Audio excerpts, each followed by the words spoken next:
Hello sp4360 people, this is a video to help you out with your assessment for 001, the 50% coursework individual portfolio, and it's 1,000 words. The task for this assessment is to describe some key elements that you consider to inform good practice in coaching, and how a coaching philosophy can influence that. So we will have a session today in the lectures, but gives you some deeper guidance on this, but we wanted to have a little chat and put something online so you can refer back to it whenever you want to. But essentially what we want you to do is unpick in this essay what you think good practice in sports coaching looks like, and how that can be underpinned by your own philosophy. We've discussed over the last few weeks some stuff to do with learning theories. We talked about coaching philosophies themselves and the kind of values that might make up those philosophies. And there's an awful lot of literature out there about how coaching philosophies resonate with professional practice. So in the session on your assessment, you guys will be working through some tasks to have a look at what good quality is going to look like in some of these areas. But essentially there's 3 assessment criteria that you guys will have to try and address. One is justifying what the importance of a coaching philosophy is. One will be about your understanding of what you think sports coaching is designed to do, and the final part will be what underpins that coaching philosophy of yours, and what's the impact of that for your athletes.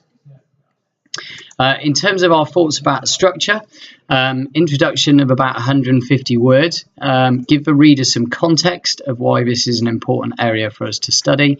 Some nice quotes in there would be really useful, and then tell the reader what it is that your essay is trying to do and achieve, and that should help you to structure the next bits of your essay around answering those points.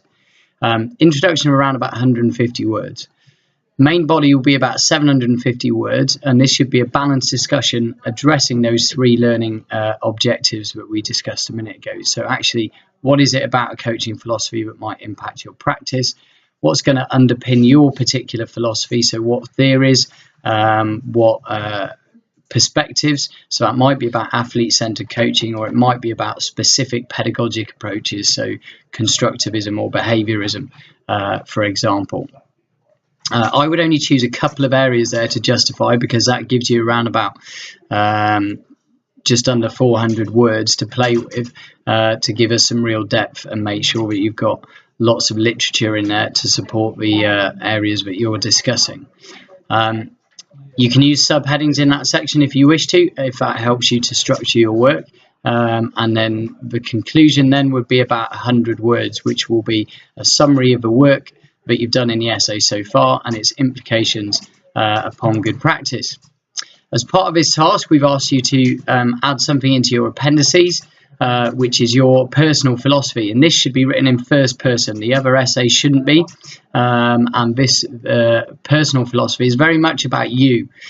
So make sure this is a succinct document that really tells us about what it is that you think you want to do and who you are as a sports coach.